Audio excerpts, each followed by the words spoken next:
इमाम इब्न जौज़ी से किसी ने पूछा कि हमें तस्बीह करना चाहिए या इस्तिग़फ़ार, सुबहान अल्लाह पढ़ें या अस्तग़फ़िरुल्लाह पढ़ें।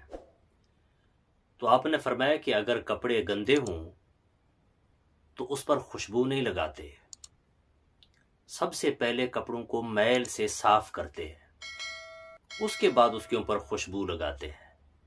आपने फरमाया कि अगर गुनाहों से हमारा जिस्म आलूदा है तो सबसे पहला काम इस्तिग़फ़ार से उन गुनाहों को धोना है, उसके बाद फिर सुभान अल्लाह की तस्बीह के ज़रिए उनके ऊपर खुशबू लगाएं।